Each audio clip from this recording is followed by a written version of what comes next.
Hello, I am Miguel Harth-Bedoya. Come take a look at the work we do at the Conducting Institute, where we train the new generation of orchestral conductors. This is one of my students, Vinicio, who at the time was 14 years old, finishing middle school and had never conducted an orchestra. Look what we accomplished just after 48 hours in the Institute. Can we do the same thing? An empty bar, sort of in neutral beat fashion? Sure.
So, our time together, what are we going to do?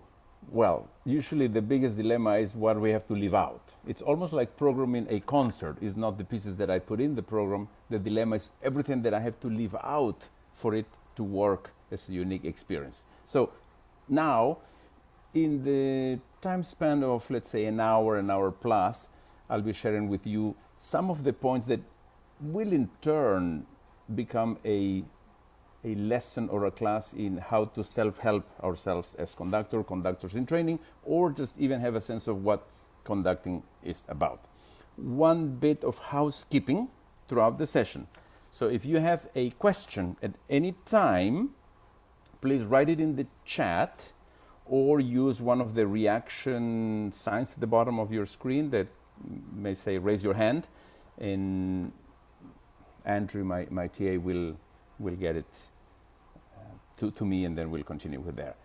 So as I said about the conductor earlier, many of the times we focus on what is the conductor, but I'd rather start by what is not a conductor, at least to me. The conductor is not the center of attention. Sorry to disappoint you. It's not the end game.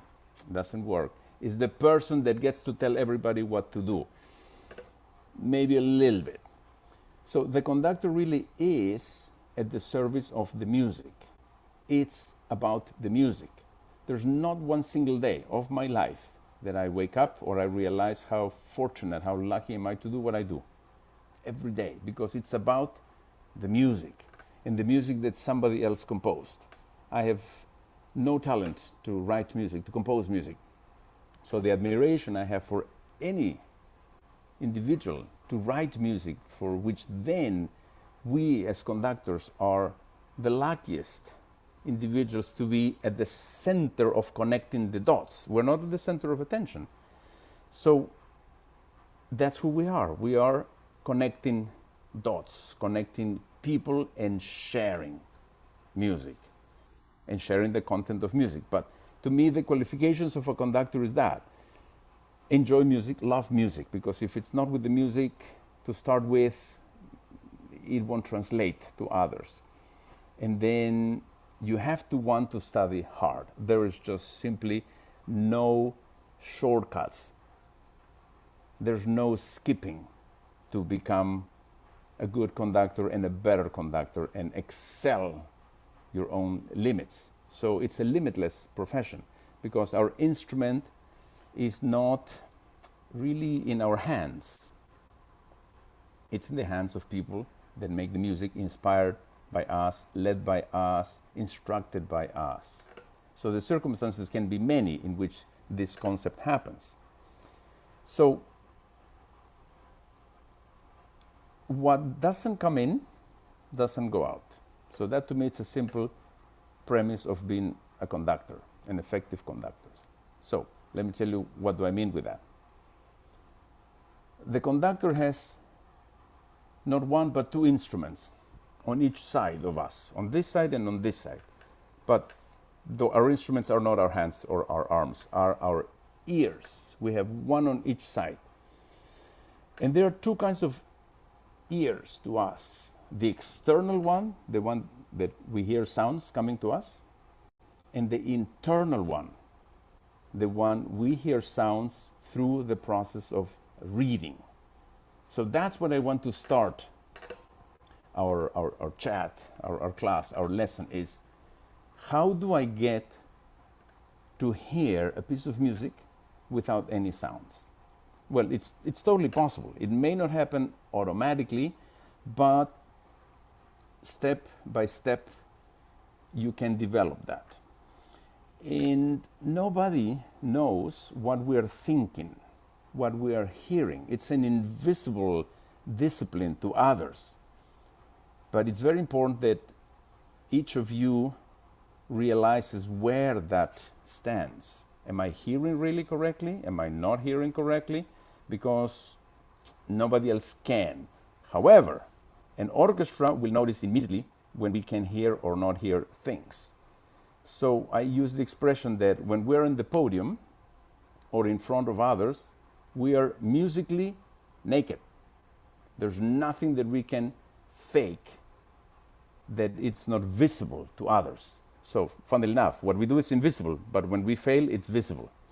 So self-assessment is number one to start on any of the various journeys that we have to do as a conductor.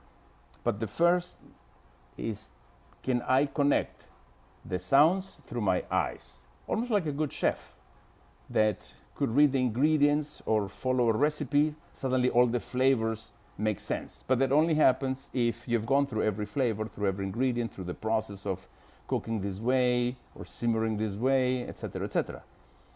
You can only move in that path the more you know your flavors, your sounds, your registers of instruments. And speaking of instruments, our instrument is very complex because it's not a one size fits all, a one sound fits all.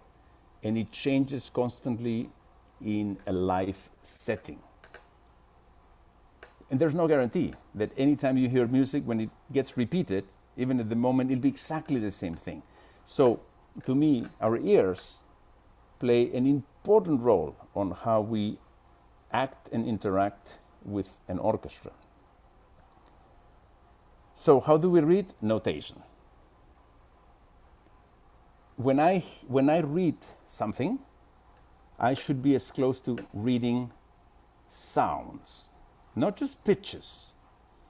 But if the composer has given you the information of this is a particular pitch given to a particular instrument at a particular range, that's how far we should be able to realize the sounds of this particular moment in a score.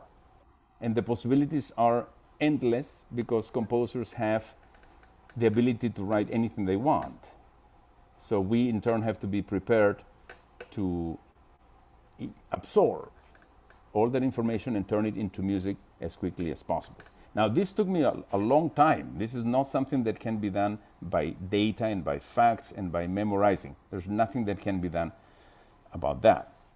At the same time, let me make a little sort of footnote, is that to learn more about conducting or to learn all the tools of conducting should not be a means of learning information and facts. It doesn't work because, as I started before, it's not about facts and data. It's about the music. So if you're working on a particular piece of music, use that music and make that your goal and work with the instruments, the transpositions, the notation, the languages that you're working at the moment. So don't just learn the transposition of all the saxophones and all the horns if you're only working with a piece for strings. At that moment, that's what is relevant. It doesn't hurt to know everything else. But, by the way, I don't know everything. This is the big disclaimer. I just don't know everything. And the scariest thing when you are on the podium is question, and you are dreading that there's going to be a question for which you do not know the answer. And it will happen. It happens all the time to me. And this is when you have to know what you do not know. And there's nothing wrong to say, I don't know that.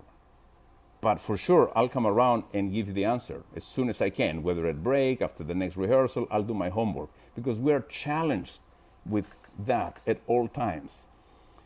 But you have to have that curiosity. So lesson number 1, be curious.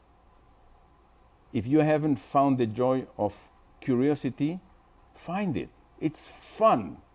It's challenging, it's exciting, and it's demanding. Because the more curious you are, the more you are going to push yourself to be better. And as conductors, we don't have anybody checking on us, really.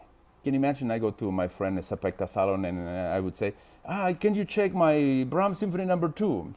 No, how?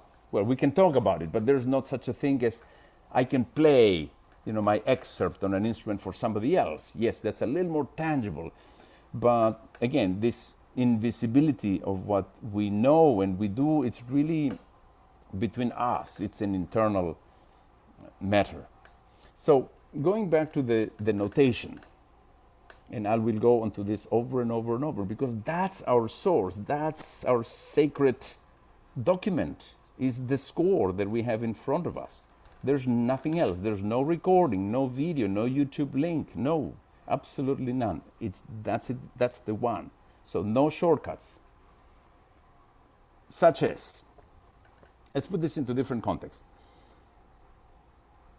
If you want to know about Homer and the Iliad, that sounds like a great idea. So fine, I'm going to go and pick up the book, and then you realize, oh, it's not really a little book. It's quite a thing. Well, maybe I can just watch Brad Pitt in Troy and kind of get the idea, and that'll be fine. So can you imagine delivering a lecture on Homer's Iliad? It just won't work. It just will not work. So for conductors, that's a no. Definitely that's not. I mean, there's nothing wrong in listening to music. I love listening to music. But when I listen to music, that's what I'm doing. I'm listening to music and I'm enjoying music. I'm taking a bath, a shower on music. But I'm not pretending to study the music when I'm enjoying music. So to me, the process of learning is as important as the process itself and the content of the process. I know it may sound confusing, but it's really what it is. I've never found the time or the opportunity or the occasion in which listening to something, even after 30 years of doing what I do professionally, that would replace the studying. Because to me, the relation of reading and hearing internally, it's only one. It cannot be done any other way. So I can repeat this over and over because that's what I do with my students year after year after year after year. It's the same thing, just to make sure that once it's in your system, you will not let it go, because it feels very strange that you would be replacing the source of music through something else. So as per the score, notation has evolved over time. Certainly the staff, the pentagram is a great evolution of the tetragram and so on and so on. And the bar line, needless to say, it's one of the greatest inventions for us conductors or for anybody that wants to keep an ensemble together, because otherwise, we would be floating. And that's what happened in music. There was not much coordination to be able to work together as ensembles. And the word ensemble, from the French together, you start putting the pieces together. It's not that just about together from an ensemble point of view. It's together as in making music together. So, but a few lines don't do much. But we should never take it for granted. Do I know how many lines are there? Particularly when it goes to ledger lines. What about clefs? Sure, I suggest that you know at least 3 clefs. Treble, alto, and bass. They're not too hard to learn. The concept is the same to any. Once you know that line means that note, you just get used to up and down, or lines by thirds, spaces by thirds, or here and there. So I've never studied music theory. That's another one of my big failures because I just never studied it. I just happened to go through the process of learning music by means of the piano and the violin. And so at one point I had to do a lot of thinking to explain what is that I was doing. I never learned how to transpose. I just transposed. I just did it based on my particular background and growing up with popular music. But it is possible. You just need to know what is the task ahead of you. And with that phrase, the task ahead of you, to me, is the most important thing, to try to pick a little thing to study or to get to.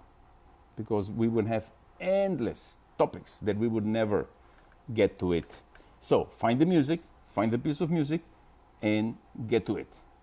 Because you're learning that particular music. So, as an example, I will share with you here a Bach chorale. Let's just look. Right, number 6. At the moment, let's take the language component out.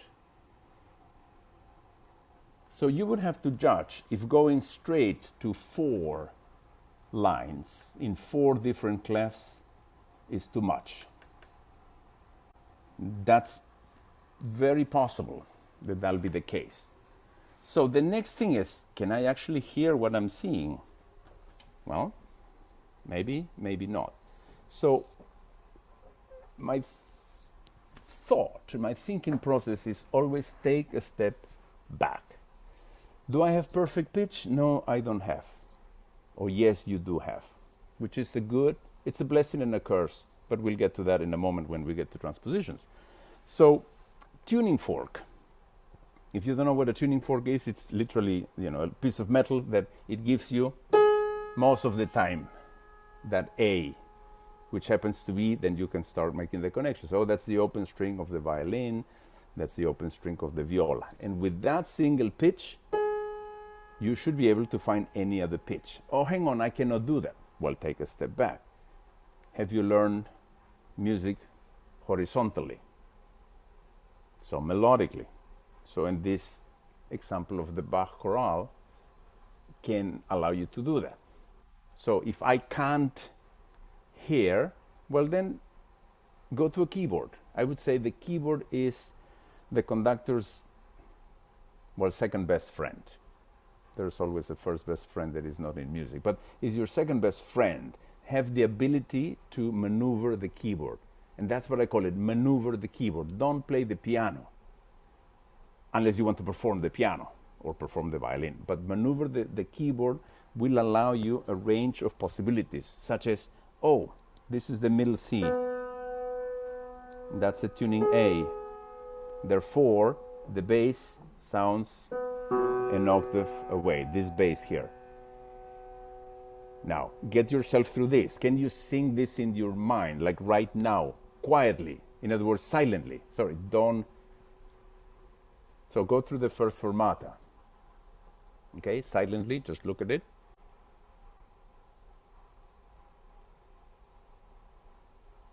So if I do this,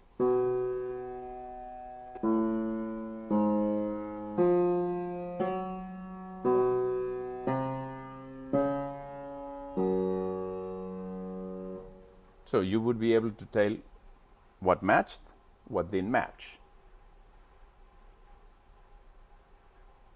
So the oral skills, it's a combination of listening, hearing, and being able to execute. So now can I sing?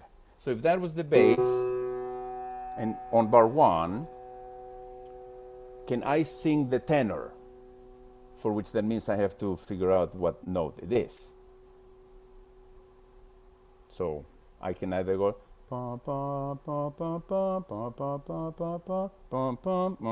okay, I know it's a fifth above. Now you do the same exercise line after line. Use the Bach chorales in 4 clefs. This particular publication that I'm showing you has been made by Schermer. And it's a light blue book, and I use it every day. It's like the Bible of music notation. Now, we're dealing in concert pitch. But still, it's a good thing because with this little example, your eyes can go left, right, and up and down at all times. So once you've done to all of that, how about let's go to the piano, and can I play two voices?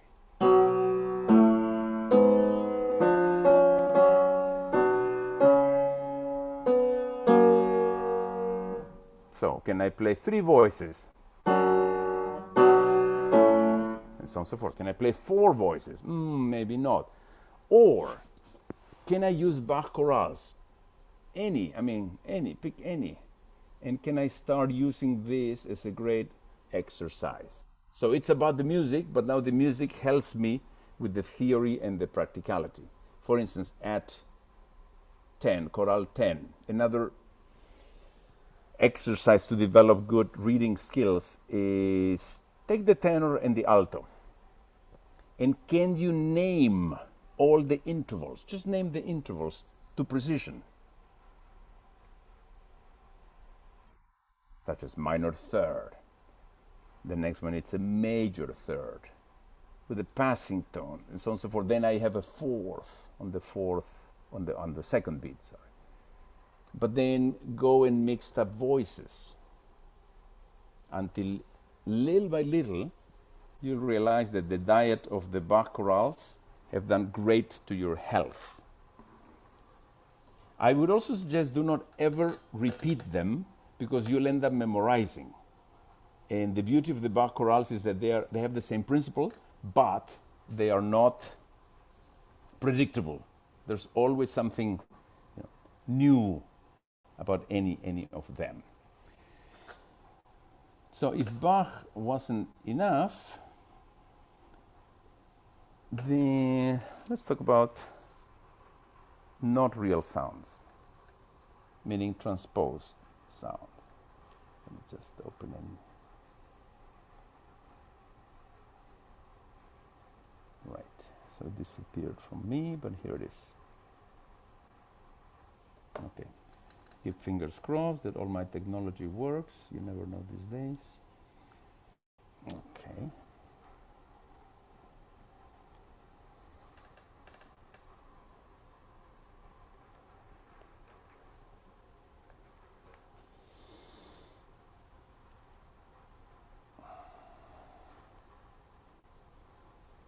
Well, let me actually write lower in case it's off the frame.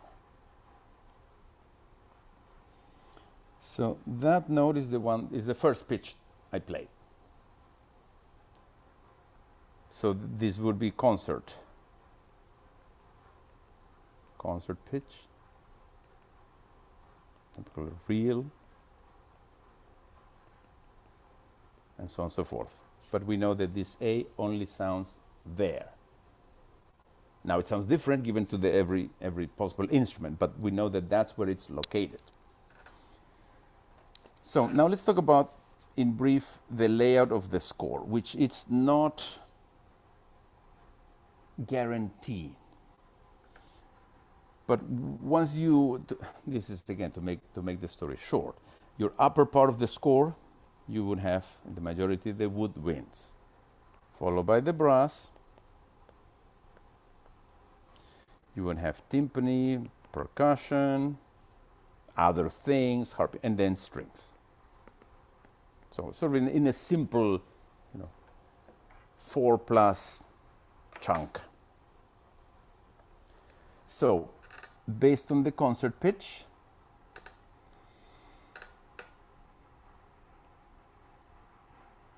so the same pitch, concert pitch. Can I write that sounding note for a variety of instruments? So can I write this for clarinet in A? Can I write this for English horn? Can I write the same sounding pitch?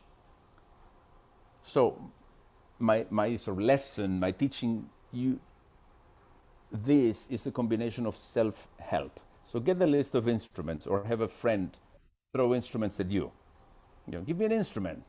Clarinet in A. Okay, so I'm going to write in red for clarinet in A. Okay, so to get that note, I have to write this note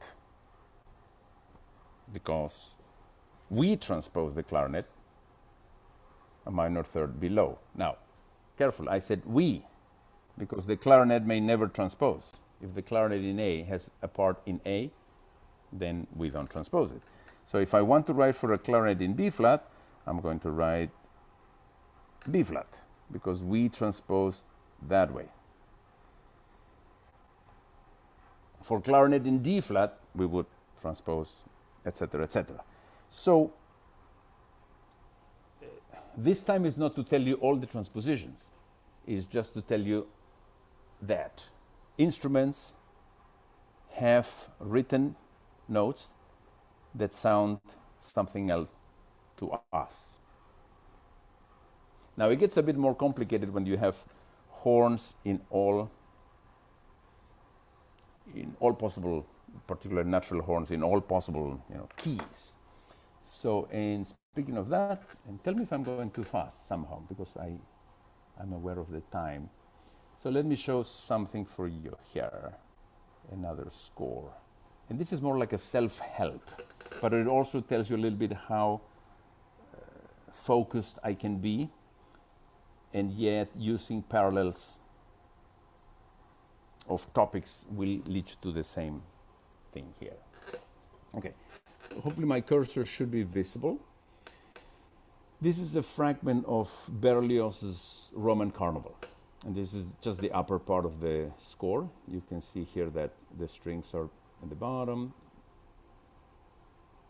and so we're going to stop right there, where all the winds and brass are there.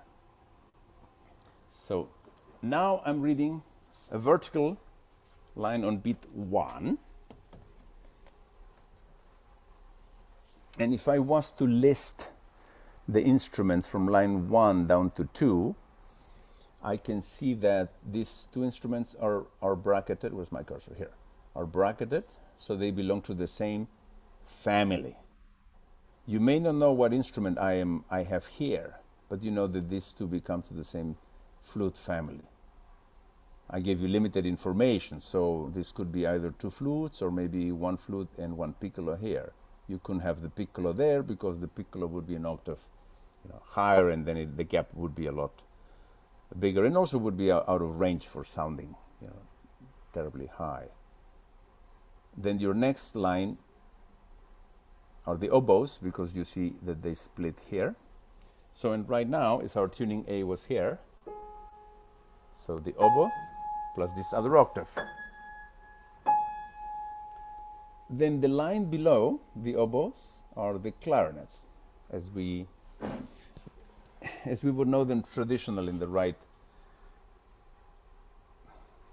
I wouldn't say the right traditional order, the most common order, right? But now you see here, you see a C natural, which can possibly be the note, unless if I only play that, I may end up with an A minor chord.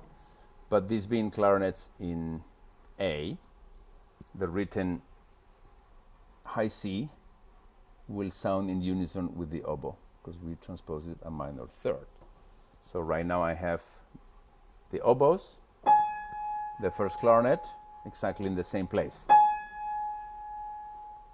And the second clarinet, I would transpose a minor third. That would give me a C sharp. So between all these instruments, I only have a sixth plus its extension. So then I have 4 instruments bracketed here. We'll put a question mark, and then I have a bass clef. So clefs and key signatures are essential for us to read at all times, as in the concept of you read and you translate into sounds. So not traditionally, you have the other members of the Woodwind Quintet. This is not obviously in an orchestral setting, but the Woodwind Quintet ensemble made by the flute, oboe, clarinet, bassoon, and horn. That has a different path in which the horns and the oboes were the first members of the family, and the horns, being versatile enough, could be woodwind music, could be brass music. But to the point of this one, I have the horns, or Berlioz writes the horns in the middle of the woodwind upper section of the score. So that means that we are left here with the brass.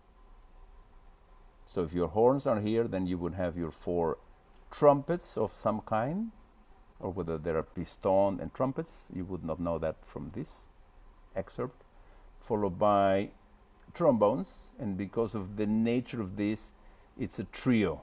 So it's 3 trombones, which chances are that the first trombone will be an alto trombone, followed by tenor and bass trombone.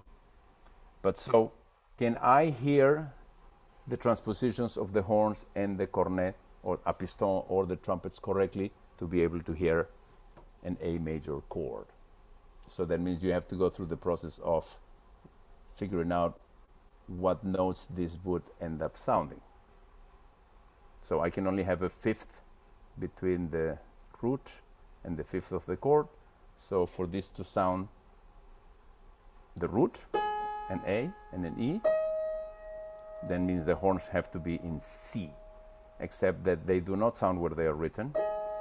Common mistake, by the way, that the horns sound as written. They sound an octave lower. Learn it as a rule of transposition as follows. In treble clef, we transpose the horn downwards. 99.999%, because you may encounter a high C horn that it's the exception. But if you learn that we transpose downwards on treble clef, chances are going to be safe in the pitch and the range of the horns. Now, the trumpets, also as a general rule, we transpose the trumpets to the closest interval. What does that mean? Well, imagine that you as conductors live in C, in Do. That's what I like to call it. And every other instrument lives in another key, so another floor. So if I live in C and the clarinets in A live one minor third below my floor, so I transpose a minor third and then I can hear the right pitches. So the same with the horns. If the horns are in E, they're going to live how many floors below me? The interval from C, my home, and E. And don't just say a 6th. Be very specific. Is it a minor 6, major 6 that you are transposing, because you can be off by a half step. So this goes on, and it can be a puzzle, of endless possibilities to train yourself. I have here something simple as this, that you can create, make, or again, team up with somebody, because the best part of my training was always in the class, with my friends, with my colleagues, drilling each other, challenging each other, because you cannot fool yourself, as in you cannot create a test for which you already know the result. So, for instance, on this particular chart, okay, so there's a line written for cor anglais and a line below for clarinet in B flat. I just made this up, and things like this, obviously I give my students and vary them all the time. So can you actually hear the right intervals when you have notes vertically together?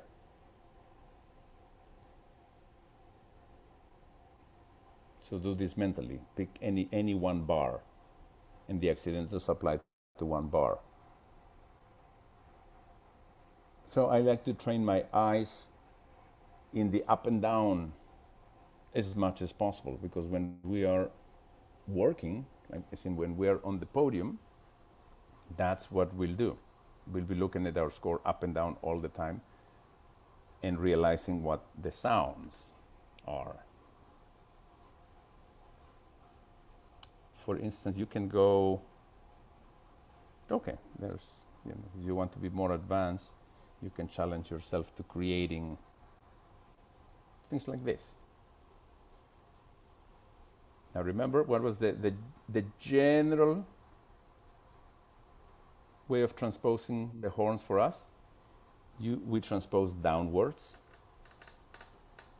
So if I live in C and the horn lives in D, that's going to put me a minor seventh apart. So I would have to transpose this note a minor seventh down, and that would sound the middle C. Trumpet in E. That means if I live in C, I'm going to transpose it to the E floor, but upwards or downwards. And this is when I use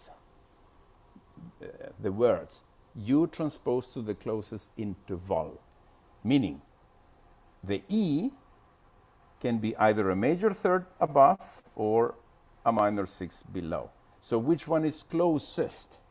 Then it would be the major third. The third is closest than the sixth. So you would have this note sounding the E, just a major third above it, and then this horn will be sounding the middle C. So your end result is just a major third, except an octave extended.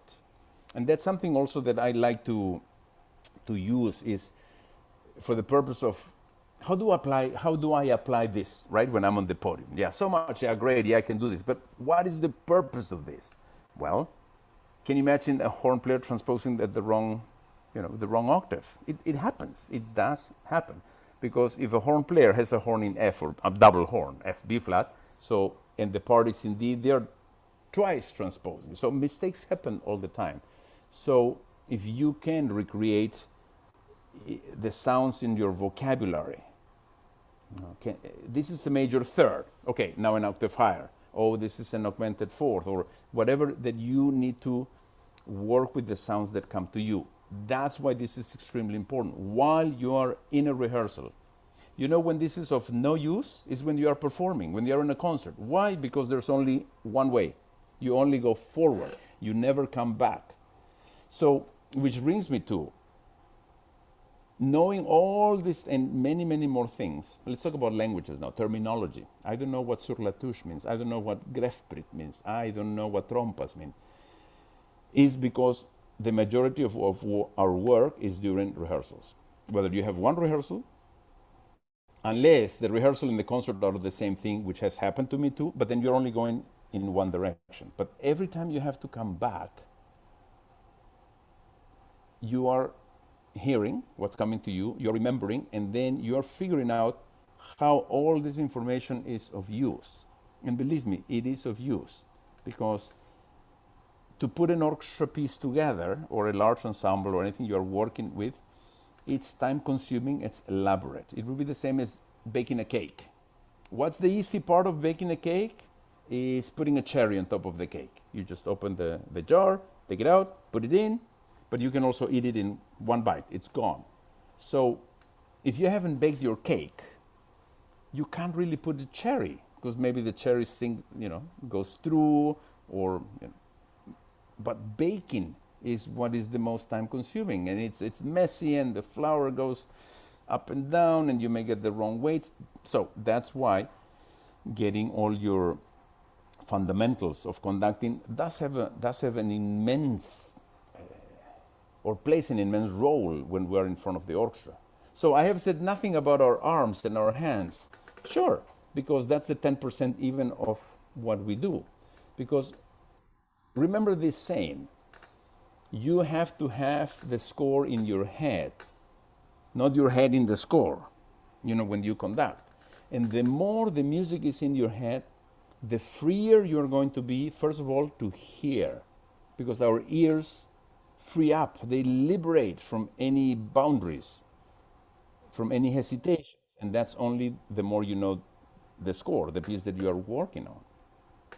And when you have that, you realize that you are not really memorizing a piece of music. You just know the piece of music that happens to be in your memory. At the same time, you should challenge yourself to memorize, because there's no score, unless it really fits in 2 pages, that you can actually see. Can I see the entirety of this piece? No, you cannot. You just cannot.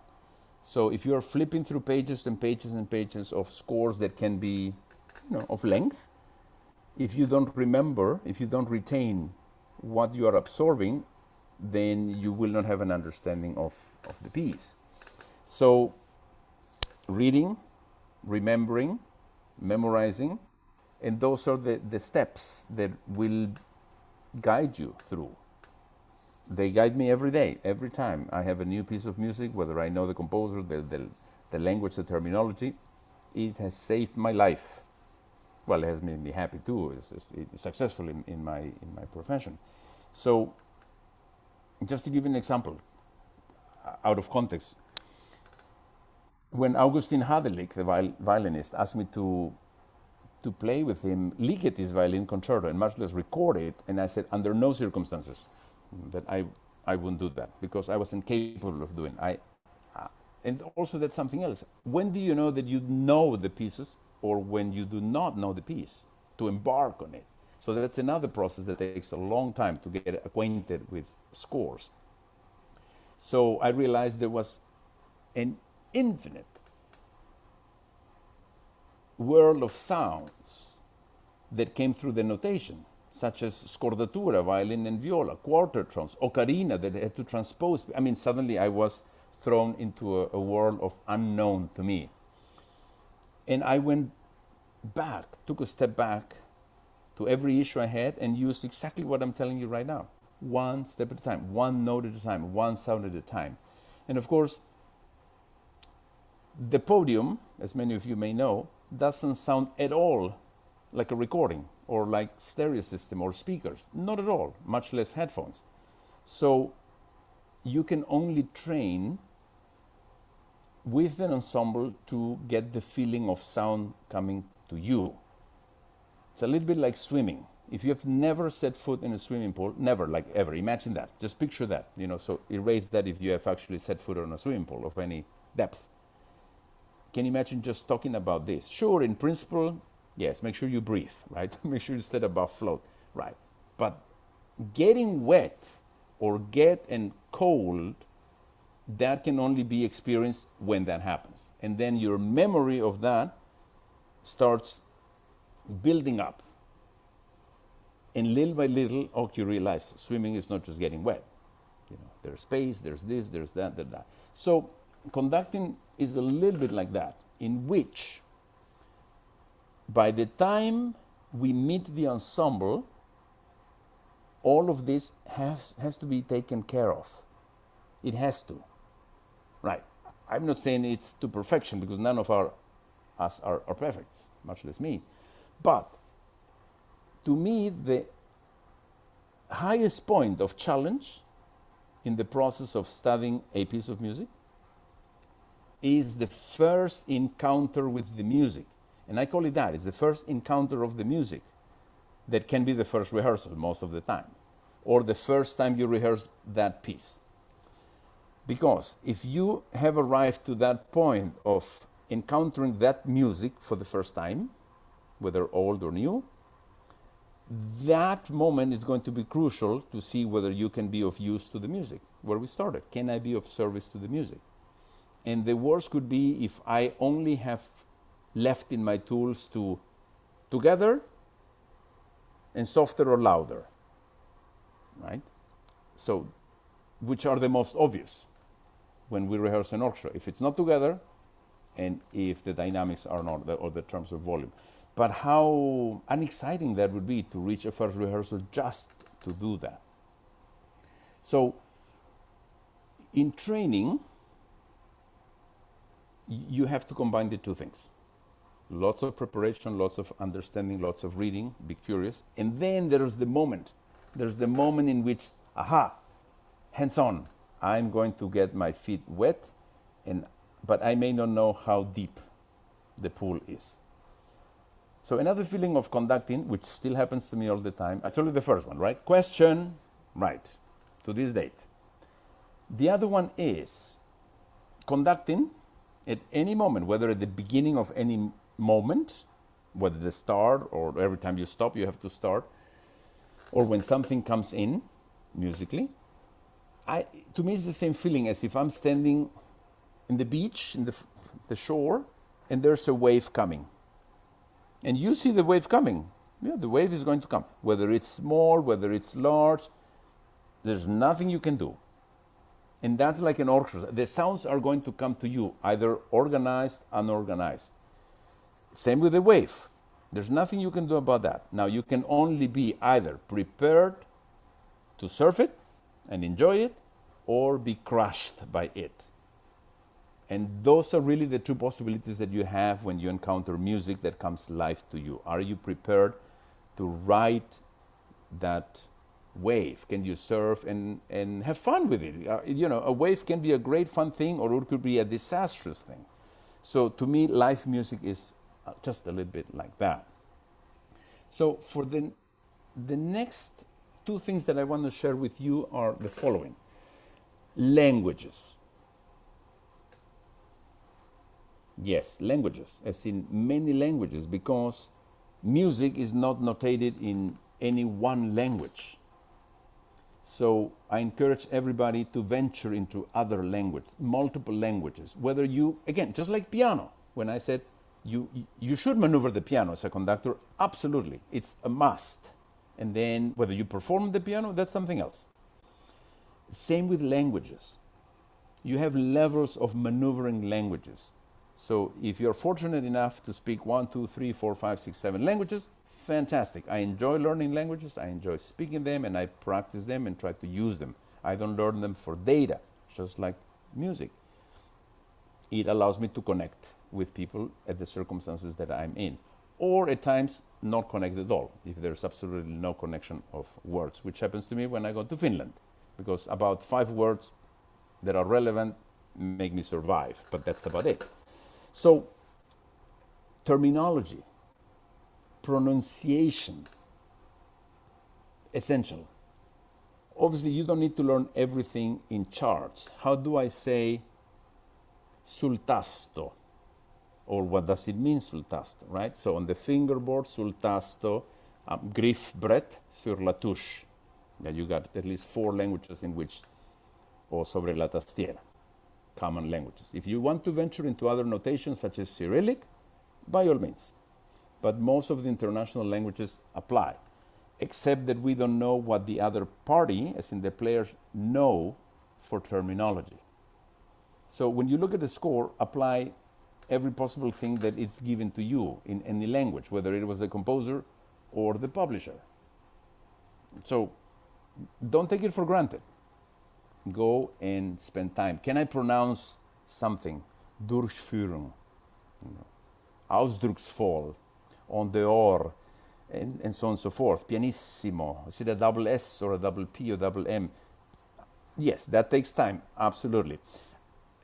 In my times, which was last century when I got trained, we had no tools whatsoever, as in devices or things that would help us. You just had to do everything yourself. You had to pronounce, you had to learn, you had to speak with a person. There was no app that would throw things back at you or things that you could repeat. So I learned the hard way, but I loved it. Same as there were very few recordings, so you had to get used to reading music and or go to concerts, but I loved it. So I also love the fact that there are tools, and use them correctly. Use all the apps that can teach you anything from ear training to languages to terminology. Be that.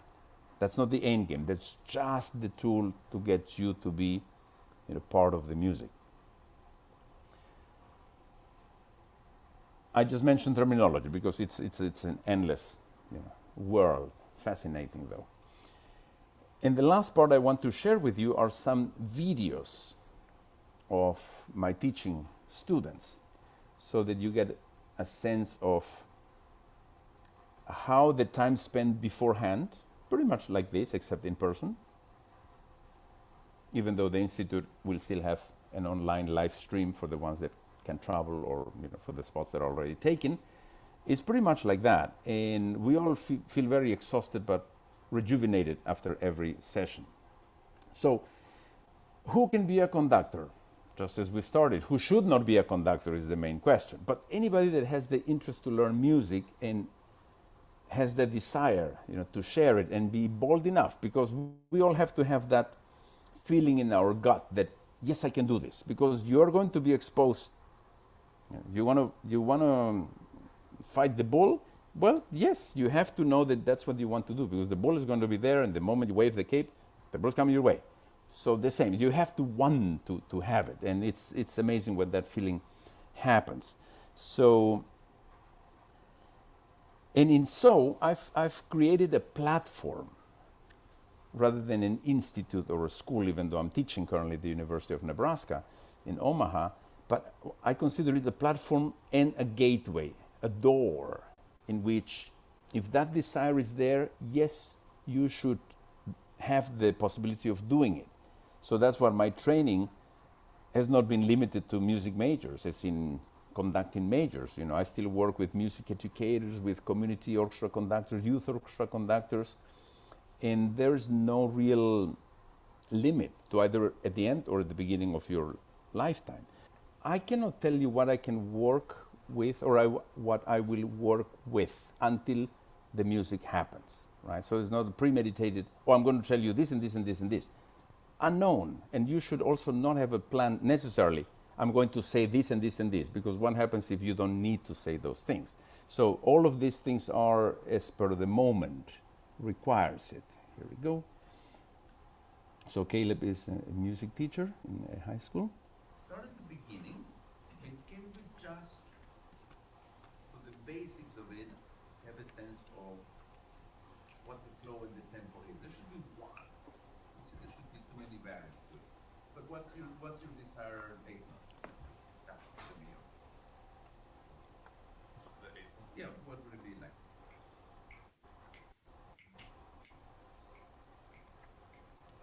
Okay, if you can stick to it.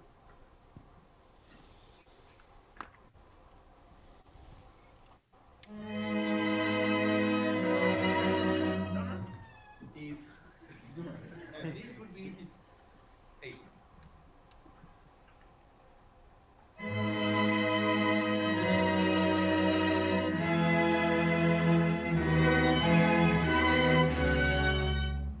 Or you do three of yours in one.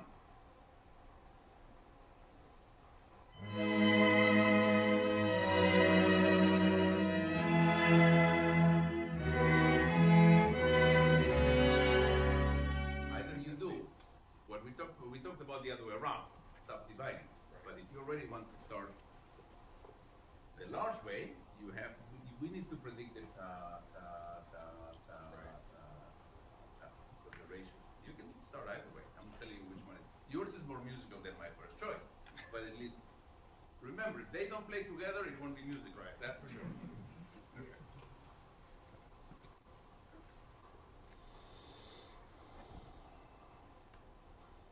So that probably was just a very specific moment of timing that needed to be addressed. And of course, the easiest part is explaining timing, because we can visualize what we have in front of us. It's a visual field. We have like a screen without frames, but everybody gets used to having that screen in the periphery. There's not one player that would look at us 100% of the time. So here I have, Kitty, here we go. She was working on Jimmy Lopez Techno from Fiesta, and I think we were addressing stylistical things.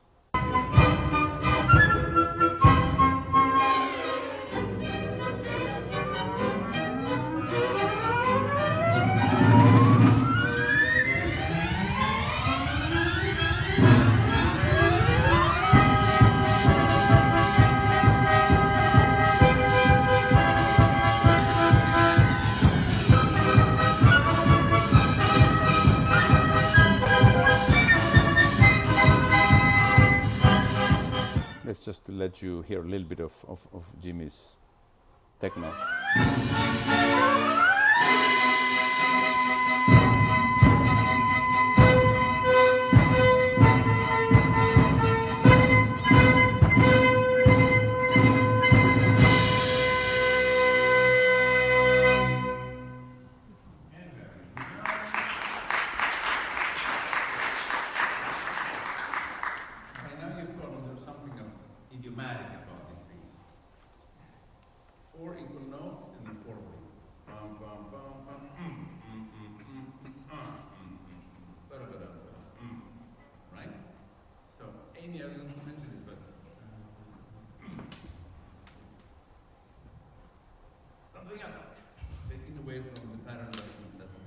There's something about the thematic of the music that is not 1, 2, 3, 4 at all times. It's written in 4. So see, that's also called swing. Go with the flow. You know what I mean? But you know what I mean?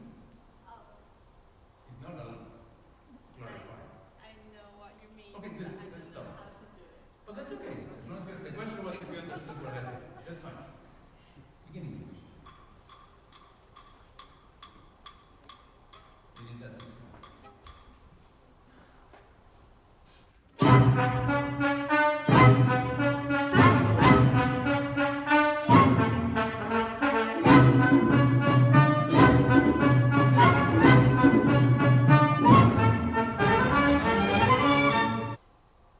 I always put my students to do things that they don't know, because then the first impact will be greater, and the memory will be greater, and then the learning will be greater.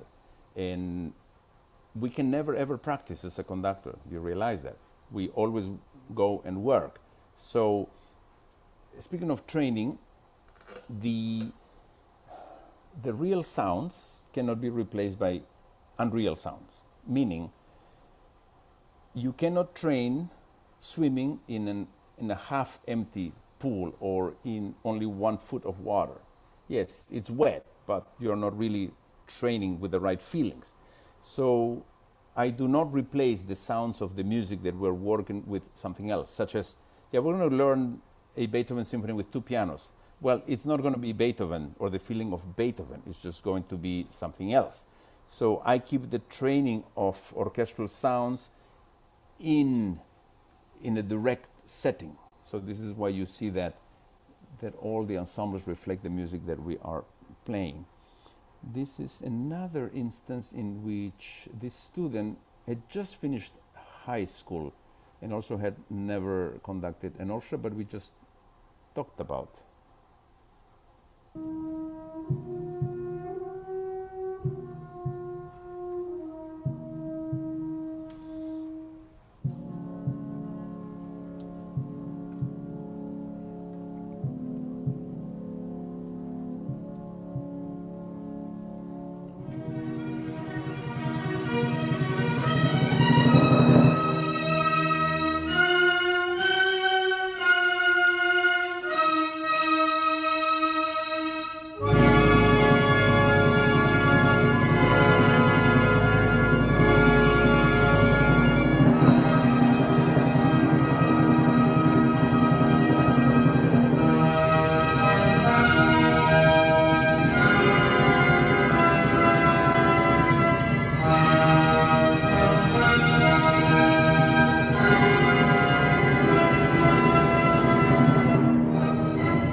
So at this point, the goal was, without telling them what you are doing, can they actually follow you? As simple as that.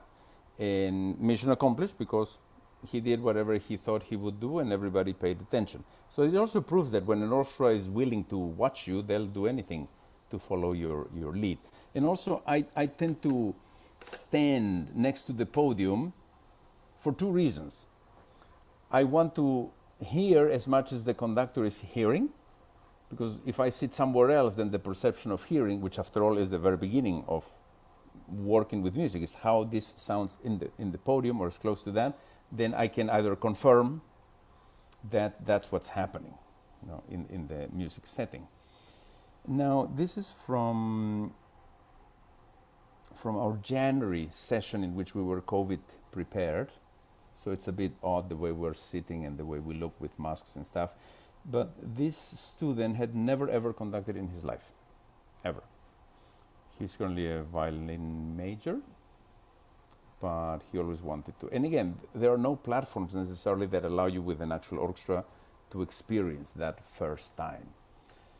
And this is Beethoven's Fourth Symphony, second movement.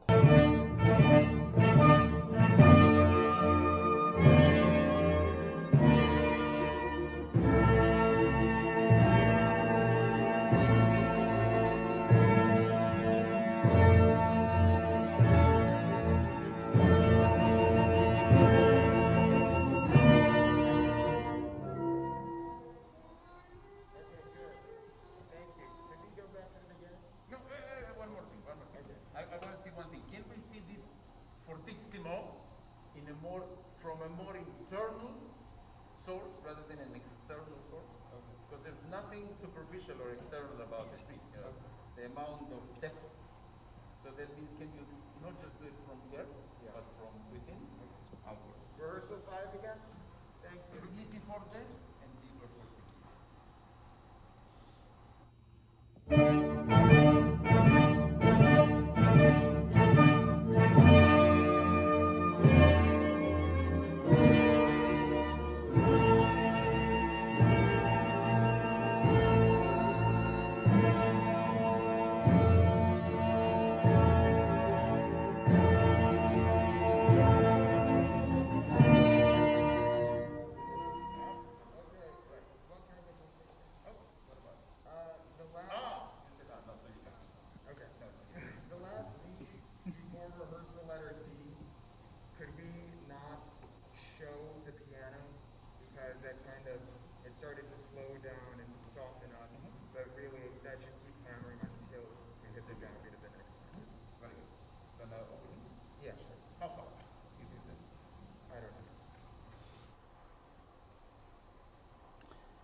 So this all to show you a couple of things. The orchestra you're hearing is the lab orchestra.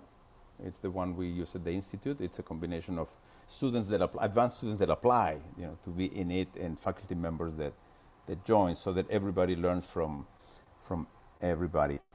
And the last excerpt from that one is a returning student, because for the first time now we have this option.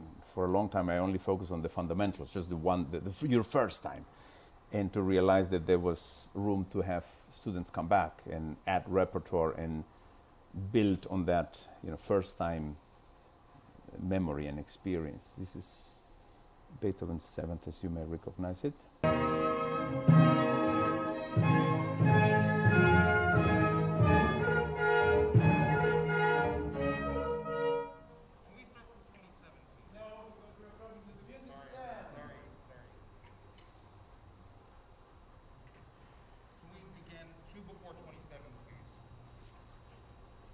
Why? This is for ensemble.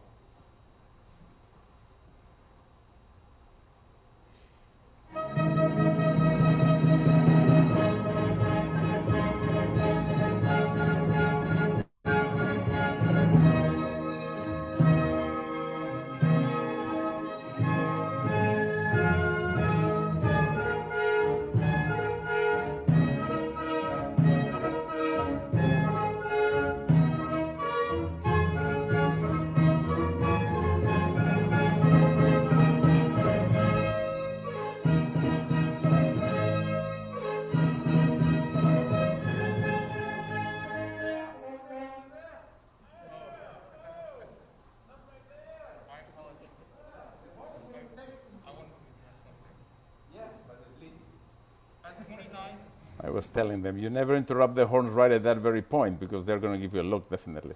More, second horn, second clarinet, and second bassoon, please.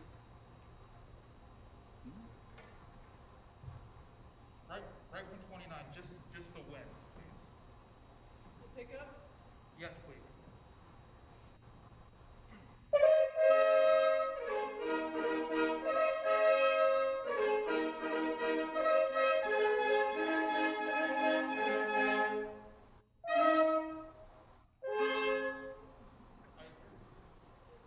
I couldn't decide what it was now. Sorry. Well, those type of things don't even need to be isolated unless it's specifically. For instance, I would argue that the speed of the 16th note is the same, but they're formed. Okay. But if I was to isolate something, it's because I can really surgically hear that we're at that point of that. But many of these things can just be, by the way, if you've played a big chunk of music, don't stop to say one thing. Okay, if we're in this, you guys do this, do this, do this, do this, do this, do this, thank you. Because you heard it and we heard it, type thing. Just don't stop everything to something that may not contribute, maybe or what else is in your mind That was it. for that. Yes. Could we please go from 25, rehearsal 25.